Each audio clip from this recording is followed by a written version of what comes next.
안녕하세요. 우연히 성형을 만나다 성형외과 전문의 이우연입니다. 한지민님 코를 보면 정면에서 봤을 때 콧구멍이 약간 보인다는 느낌이 있거든요. 이렇게 좀 정면에 콧구멍이 좀 보이게 되면 약간 좀 귀여운 이미지, 발랄한 이미지를 주는 요소가 됩니다. 우리가 보통 코 성형을 생각하실 때 콧구멍 보이는 걸 굉장히 싫어하시는데요. 실제로 한지민님은 어색하거나 이상하다는 느낌이 전혀 없습니다. 과연 왜 그럴까요?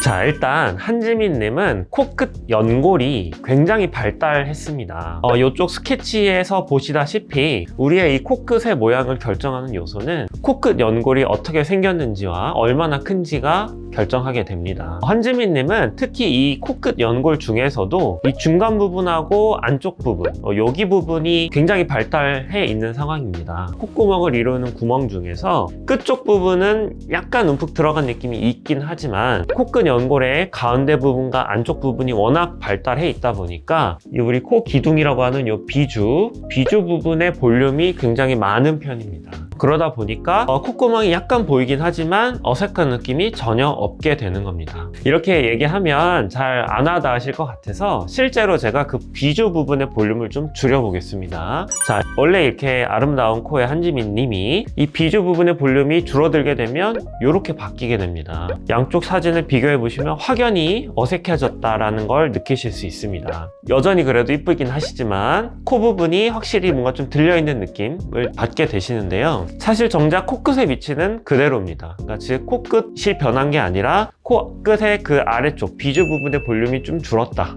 그게 바로 원인이다 라고 생각하시면 되겠습니다. 자, 이번엔 측면 사진으로 한번 비교해 보겠습니다. 마찬가지로 이랬던 사진을 제가 비주 부분의 볼륨을 조금 줄여봤습니다. 확연하게 좀 어색해지고 양쪽 사진 비교해 보시면 역시 좀 어색해진 것이 느껴지실 겁니다. 그래서 즉 우리가 이 코의 입술에서 코끝으로 올라가는 이 지점에 비주 부분의 볼륨이 충분히 있어야 하고, 그리고 측면에서 봤을 때는 이 콧구멍의 각도가 너무 들려있지 않고 약간 내려와 줘야 좀 부드러워 보이는 어색하지 않은 인상을 주게 됩니다.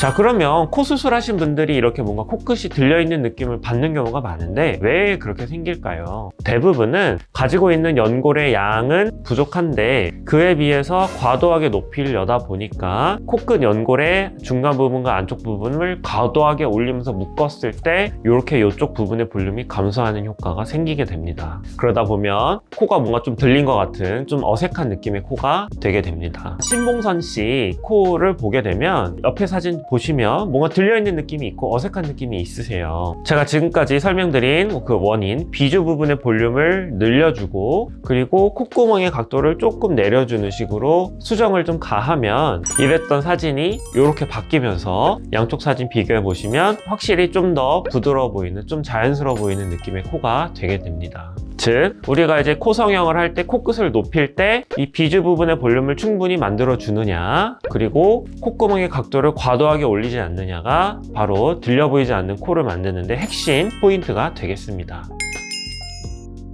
자, 코 수술을 하셨는데 콧구멍이 좀 들려 보여서 걱정이신 분들, 혹은 코 수술을 하지 않으셨는데 원래 좀 코가 들려 있거나 짧은 코로 고민이신 분들은 오늘 제가 설명드린 포인트를 개선을 하신다면 좋아지는 경우가 많겠습니다. 물론 개개인마다의 차이가 있기 때문에 자세한 건 성형외과 전문의와 상담을 통해서 결정하시면 좋으실 것 같습니다. 오늘은 여기까지고요. 도움이 되셨다면 구독과 좋아요 부탁드립니다. 지금까지 우연히 성형을 만나다의 성형외과 전문의 이우연이었습니다. 안녕!